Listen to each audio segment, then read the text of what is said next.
네, 경제 요 정도는 알아야 한다. 경제 요정 이어갑니다. 오늘도 박연미 경제 전문 기자와 함께합니다. 기자님 안녕하십니까? 안녕하세요. 예, 자 1분기 소득 분배 지표가 나왔는데요. 코로나는 힘든 사람을 더 힘들게 한다는 말이 맞는 것 같습니다. 이 부익부 빈익빈 현상이 심화된 걸로 나왔다고요? 네, 일단 그 통계부터 먼저 말씀을 드리면 예. 하위 소득 20% 구간인 1분위 가구의 소득은 149만 8천 원. 지난해 같은 기간하고 같은 수준을 보였습니다. 네. 반면에 상위 20% 소득이 가장 많은 구간인 5분위의 소득은 6.3% 늘어서 1,115만 8천 원이었거든요. 예. 이렇게 되면 그 소득 5분위 배율이라는 게 있어요. 네. 이게 그 5분위 소득을 1분위 소득으로 나눠서 구하는데 이 값이 크다 하면 소득 불평등이 심각하구나 이렇게 받아들이거든요. 예, 예. 이게 최근 추세를 봐도 올해 1분기 분배 지표가 더 나빠졌고 과거와 비교를 하면 그 지난해 1, 4분기에 5.18배였는데 예. 이거보다 숫자가 커진 5.41배. 이거는 숫자가 커질수록 불평등이 심하다는 뜻이어서 예.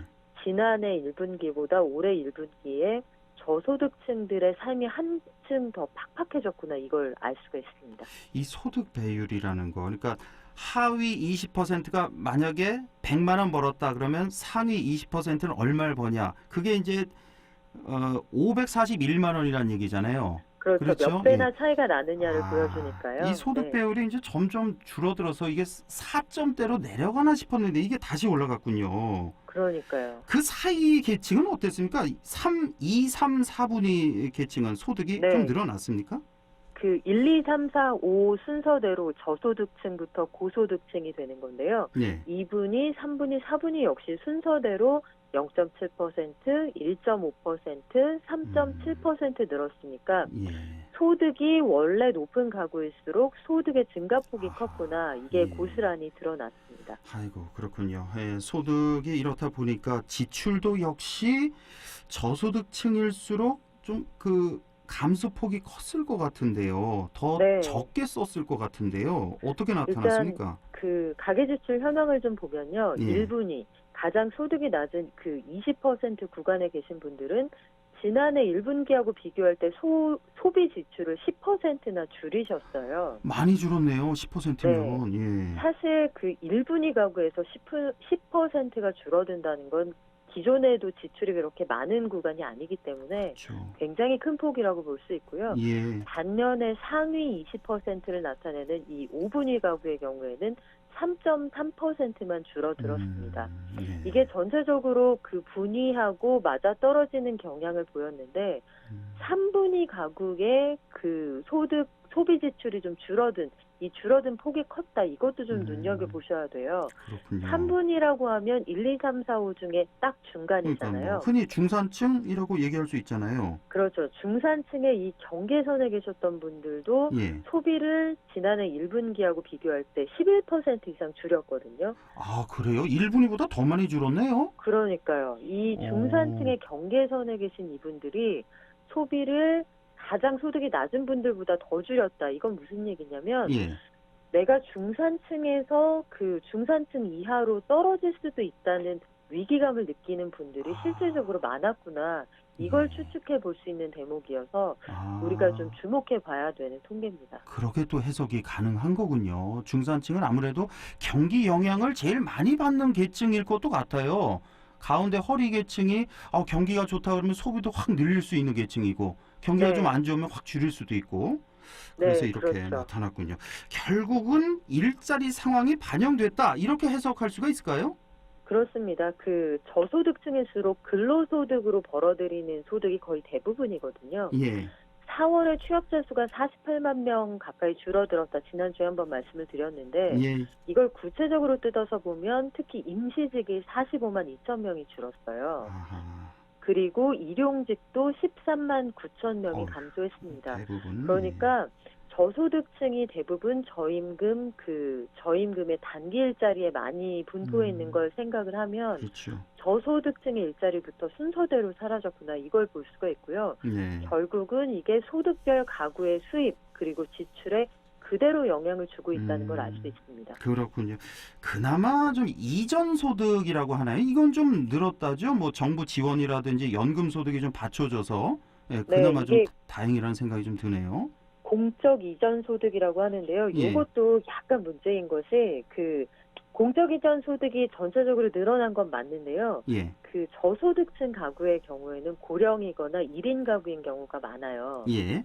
그래서 자녀들이 없기 때문에 아이들을 대상으로 하는 공적 이전 소득, 예를 들면 그 아동 돌봄 쿠폰 같은 것들, 아동 수당 같은 것들이 지급되지 않잖아요. 예. 그러다 보니 역설적으로 상대적으로 소득이 높은 분들은 자녀를 키우는 경우가 많거든요. 그래서 공적 이전 소득도 그 고소득층에 좀 더 몰리는 경향이 있습니다. 그렇게도 해석이 가능한 거군요.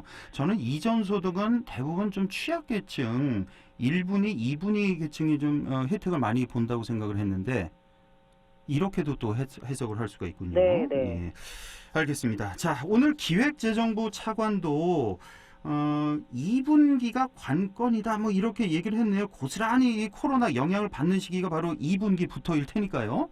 그렇죠. 1분기 상황이 지금 전기 대비 성장률이 마이너스 1.4%였는데 이게 1, 2, 3월만 반영이 된 거잖아요. 예. 그런데 우리가 본격적으로 사회적 거리두기를 건 3월부터입니다. 그러니까 소비 심리가 급격히 얼어붙은 상황이 제대로 반영되는 건 4, 5, 6월이 될 거예요. 그렇죠. 그러면 이 2분기의 상황이 2분기에 어떻게 우리 경제가 흘러가느냐에 따라서 올해 연간의 성장률이 결정이 될 텐데 국책연구원인 한국개발연구원이 보고 있는 올해 성장률 전망치는 한 0.2% 정도 될 거다. 예. 크게 나쁘거나 크게 좋아지지 않는 일반적인 상황을 가정할 때요. 예. 그런데 이 0.2%라는 건 2분기에 지나치게 우리가 그 성장률이 떨어지지 않는다는 걸 가정하고 있어요. 그러니까 극적으로 좀 떨어지지 않고 소비 심리가 재난지원금이 소진된 이후에도 좀 유지가 된다. 이걸 가정하고 있기 때문에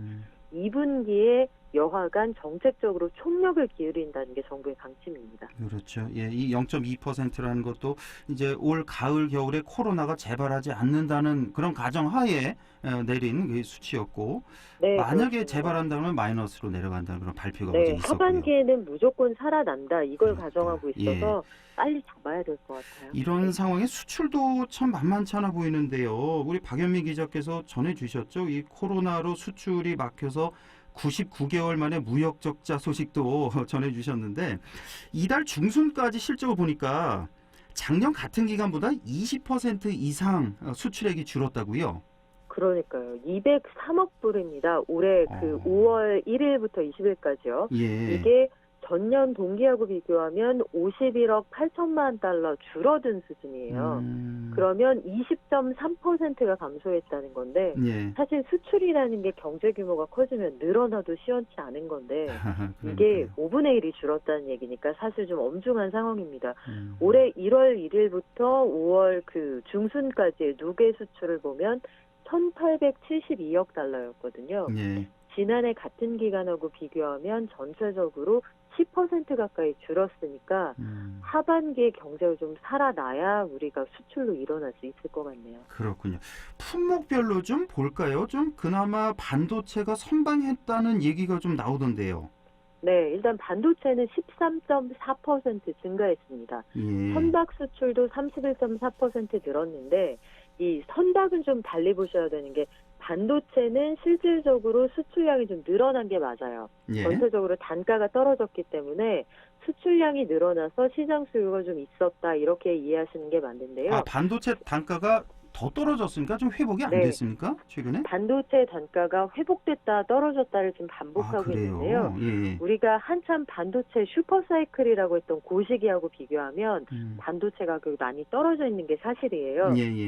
그런데 선박의 경우에는 좀 얘기가 다릅니다. 선박은 그동안 워낙 배가 안 팔리다가 그 새롭게 팔리기 시작한 것들이 이제 수출 실적으로 잡히고 있거든요. 예. 그래서 선박 수출이 굉장히 좋아졌다라기보다는 그동안 줄어들었다가 이게 이제 통계에 반영이 되는 거다 이렇게 이해하시면 될 것 같은데요. 일종의 기저 효과를 봤다 뭐 이렇게 봐야 되겠군요. 그렇습니다. 우리가 뭐 워낙 이게 지하에 있다가 올라오면 상승폭이 커 보이잖아요. 그러니까요. 그런 효과를 봤다고 보시면 될 것 같고 문제는 이제 전통적인 수출 효자들 승용차, 석유화학 제품, 휴대폰 이런 것들이 잘 안 팔린다는 점인데 승용차의 경우에는 5월 중순까지 그 수출 실적이 58.6% 줄었습니다. 네. 아유, 그리고 뭐 석유 제품 70%, 무선 통신기기라고 하는 게 뭐 대부분 휴대폰인데요. 이것도 11% 이상 감소한 걸로 나타났습니다. 예.